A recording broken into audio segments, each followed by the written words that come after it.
Hello, I'm Dr. Madeleine Davies and I'm a lecturer in English literature at the University of Reading. And I'm going to be presenting a series of lectures on Margaret Atwood's novel, The Handmaid's Tale. In chapter 24 of The Handmaid's Tale, Atwood states, "Context is all," and it's context that I'm going to begin on. Now, the novel was published in 1985 and it instantly caused a bit of a stir. It was banned reading in some US high schools, and of course nothing could have helped sales more. Atwood was always very nervous about this project, and in an interview for the New York Times in 1986, she said, "I delayed writing The Handmaid's Tale for about 3 years after I got the idea because I felt it was too crazy." I'm going to pick up on that in a few minutes. In 2017, Atwood told the New York Times about how she'd come to write the novel and the conditions in which she wrote it. This is a very long quote, but it's worth using in full because it gives us a sense of what was in Atwood's mind as she wrote The Handmaid's Tale. So this is what she says in 2017. "In the spring of 1984, I began to write a novel that was not initially called The Handmaid's Tale. I wrote in longhand, mostly on yellow legal notepads, then transcribed my almost illegible scrawlings using a huge German keyboard manual typewriter I'd rented. The keyboard was German because I was living in West Berlin, which was still encircled by the Berlin Wall. The Soviet Empire was still strongly in place and was not to crumble for another 5 years. Every Sunday, the East German Air Force made sonic booms to remind us of how close they were. During my visits to several countries behind the Iron Curtain, Czechoslovakia, East Germany, I experienced the wariness, the feeling of being spied on, the silences, the changes of subject, the oblique ways in which people might convey information, and these had an influence on what I was writing. So did the repurposed buildings. This used to belong to, but then they disappeared. I heard such stories many times.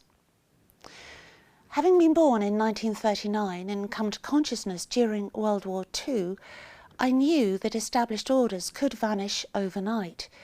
Change could also be as fast as lightning. It can't happen here, could not be depended on. Anything could happen anywhere, given the circumstances. So The Handmaid's Tale is written while Atwood was living very close to a totalitarian regime.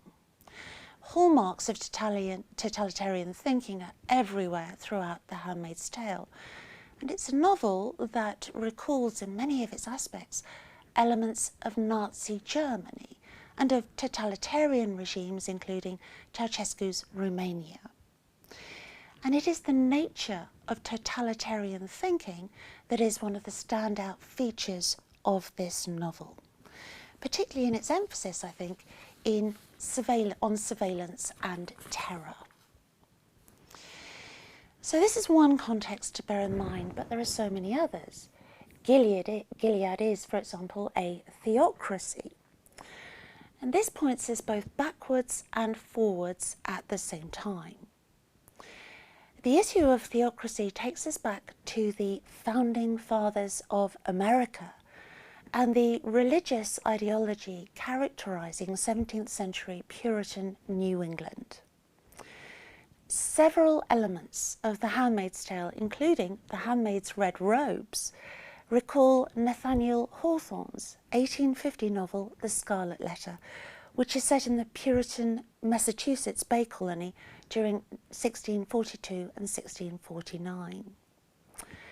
The Handmaid's Tale is set in New England as well, and we're asked to make that direct connection to the Puritan founding fathers and the kind of theocratic regime we see in The Handmaid's Tale. You should note also that The Handmaid's Tale is not set in Canada. Atwood is, of course, a Canadian novelist, but she chooses to set it in the US. And this is partly because she sees in the United States that kind of heritage of extreme political thought that she does not detect in liberal Canada. However, Canada does not emerge blame-free from this novel. In the historical notes section, the professor says Canada was very happy to send back refugees from Gilead.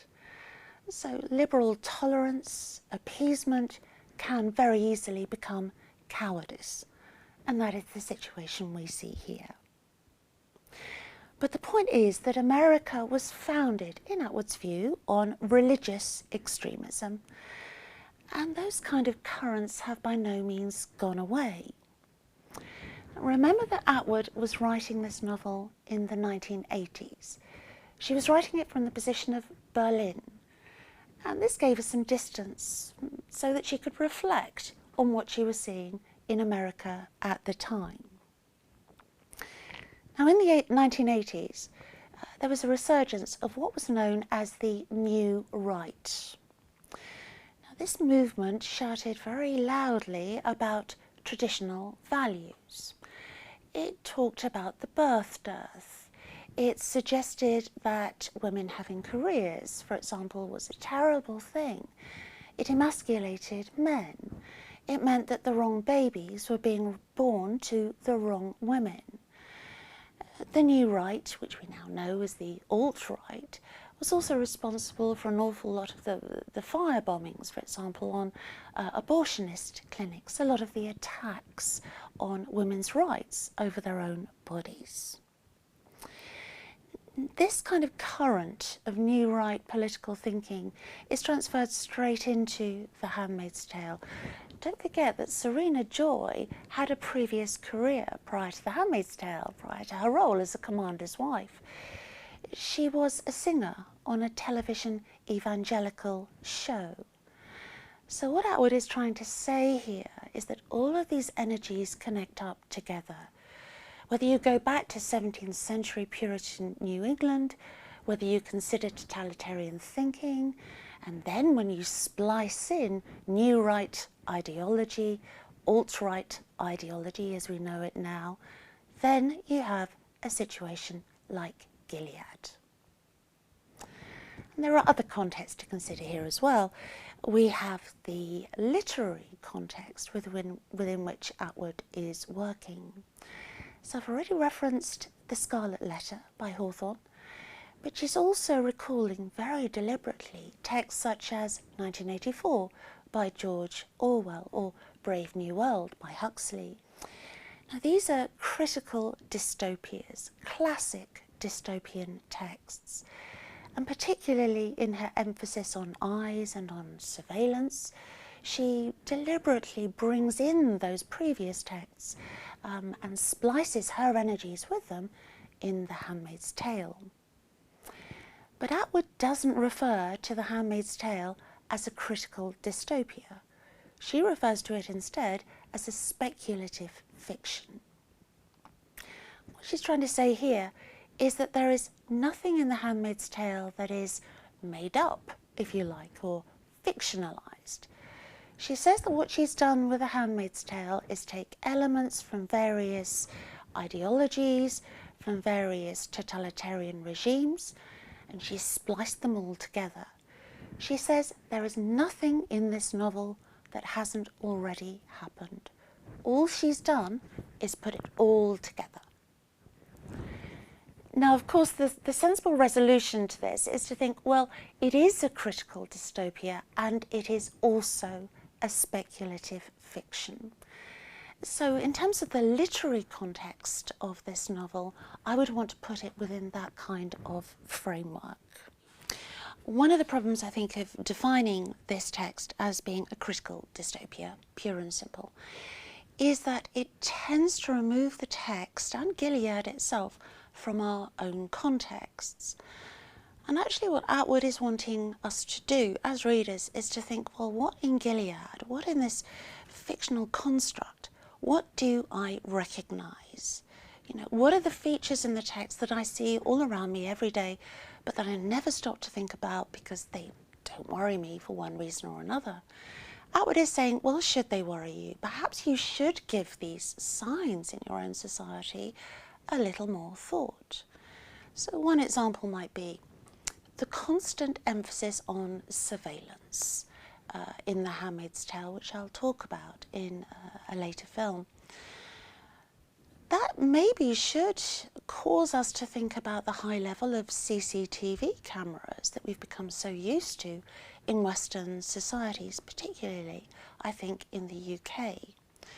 You know, to what extent are we, as ostensibly free subjects, actually subject to that kind of surveillance that we see in Gilead and that we associate with totalitarian regimes of all kinds? We should also think about the attitudes towards gendered role play that we see in The Handmaid's Tale. We should look at our own society and say, is it really so very different from the construct that I know? Is it really a world away? Well, no, it isn't. What we see is that in our society, ideas about gendered role play and women's functions, although it isn't as extreme as it is in The Handmaid's Tale, it does share common factors. So this is a novel that makes us reflect on our own context, as if to say, you think it couldn't happen here, but could it?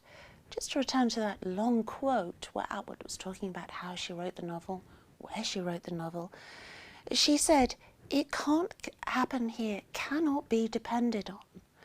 Anything could happen anywhere, given the circumstances. From this point of view, as a speculative fiction, The Handmaid's Tale is a warning. It's a warning to us all.